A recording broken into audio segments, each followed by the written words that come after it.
Al-Quran merupakan sumber pedoman dan petunjuk bagi kehidupan manusia. Al-Quran dan hadis merupakan satu kesatuan yang tidak dapat dipisahkan antara keduanya. Al-Quran sebagai sumber pedoman yang utama mengandung ajaran yang bersifat umum dan global, sedangkan hadis berfungsi sebagai penjelas dari apa yang terkandung di dalam Al-Quran.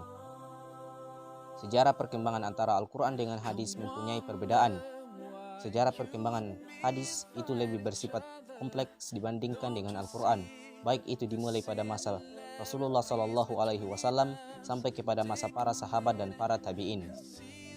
Baik, pada kesempatan ini kita akan membahas tentang sejarah perkembangan hadis pada masa Rasulullah SAW. Pada masa Rasulullah SAW masih hidup, beliau melarang para sahabatnya untuk menulis atau membukukan suatu hadis pun dengan alasan tentang kekhawatiran beliau mengenai tercampurnya antara nas Al-Quran dengan hadis. Akan tetapi, larangan ini tidak bersifat mutlak, melainkan hanya bersifat sementara, hanya sampai para sahabat dapat membedakan antara ayat Al-Quran dengan hadis. Hal ini terbukti dengan pada masa itu ada beberapa para sahabat yang mendapatkan izin dari Rasulullah SAW untuk menulis suatu hadis yang telah disampaikan oleh beliau. Nah, dalam menyampaikan sabdanya kepada para sahabat, Rasulullah SAW menggunakan beberapa metode atau cara yang dilakukannya dalam menyampaikan sabdanya. Terkadang Rasulullah SAW menggunakan atau menyampaikan sabdanya kepada para sahabat dalam jumlah berkelompok, dan terkadang pula Rasulullah SAW menyampaikan sabdanya hanya sebatas pada perorangan saja. Ada yang didahului dengan pertanyaan dan ada pula yang tanpa didahului pertanyaan dari para sahabat. Adapun beberapa metode yang digunakan oleh Rasulullah SAW dalam menyampaikan sabdanya kepada para sahabat, diantaranya yaitu yang pertama yaitu melalui majelis ilmu. Dalam hal ini Rasulullah SAW menyampaikan sabdanya melalui suatu pusat atau pengkajian yang diadakan oleh Rasulullah SAW untuk membina umat. Kemudian yang kedua yaitu melalui para sahabat, yaitu dengan cara Rasulullah SAW menyampaikan sabdanya langsung kepada para sahabat, dan kemudian para sahabat tersebut yang menyebarkan hadis tersebut kepada para sahabat yang lainnya. Kemudian metode yang ketiga yaitu melalui istri-istrinya, yaitu pernah suatu ketika Rasulullah SAW ditanya oleh seorang wanita tentang tata cara bersuci. Kemudian Nabi Muhammad SAW menyampaikan jawabannya kepada istrinya, dan yang kemudian istrinya tersebut yang menyampaikannya kepada si wanita tersebut. Kemudian metode yang keempat yaitu melalui ceramah atau pidato yang biasanya dilakukan oleh Rasulullah SAW di tempat-tempat yang terbuka. Kemudian metode yang kelima yaitu melalui perbuatan, yakni Rasulullah SAW mencontohkan langsung atau melakukan perbuatan yang disaksikan langsung oleh para sahabat dan kemudian para sahabat mengikutinya. Pembahasan selanjutnya yaitu hadis pada masa para sahabat Rasulullah SAW. Sejarah perkembangan hadis pada masa para sahabat dimulai sejak wafatnya Nabi Muhammad SAW. Dalam hal ini yang dimaksud adalah para khalifah yang ditunjuk sebagai pengganti Rasulullah SAW, khususnya pada masa Al-Khulafaur Rasyidin sejak tahun 11 Hijriah sampai pada 40 Hijriah. Masa ini dikenal sebagai masa sahabat besar. Pada masa ini, para sahabat masih berfokus terhadap pemeliharaan dan penyebaran Al-Quran, sehingga periwayatan hadis masih belum bisa berkembang. Mereka sangat berhati-hati dalam meriwayatkan hadis. Dengan demikian, para sahabat Rasulullah SAW sangat kritis dan berhati-hati dalam meriwayatkan sebuah hadis. Di antara bentuk kehati-hatian para sahabat Rasulullah SAW dalam meriwayatkan sebuah hadis diantaranya yaitu ditunjukkan dengan berbagai macam sikap, seperti para sahabat bersikap cermat dan hati-hati dalam menerima suatu riwayat.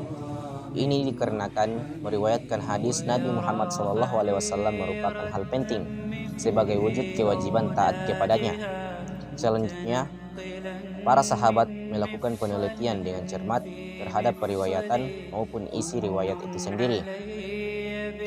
Sebagaimana yang dipelopori oleh Abu Bakar As-Siddiq dalam meriwayatkan sebuah hadis mengharuskan adanya saksi dalam periwayatan hadis. Kemudian seperti yang dipelopori oleh Ali bin Abi Thalib meminta sumpah dari periwayatan hadis tersebut. Dan yang terakhir yaitu para sahabat menerima riwayat dari satu orang yang terpercaya.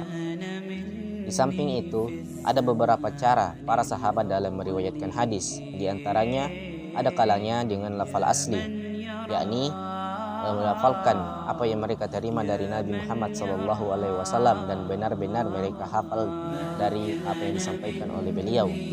Kemudian yang kedua, ada kalanya dengan maknanya saja.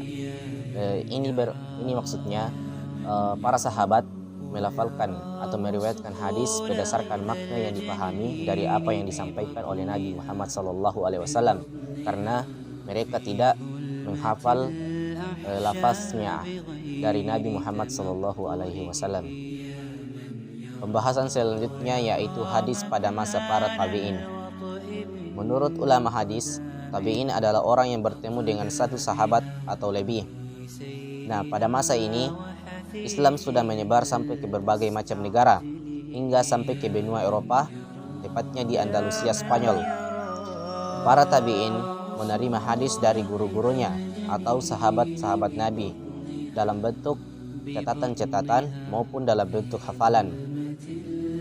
Pada masa ini terjadi pergolakan antara umat Islam atau perpecahan di kalangan umat Islam yang merupakan akibat dari pergolakan politik yang terjadi pada masa Khalifah Ali bin Abi Thalib, yang kemudian akibat pergolakan tersebut memberikan dampak negatif serta dampak positif terhadap perkembangan hadis pada masa ini.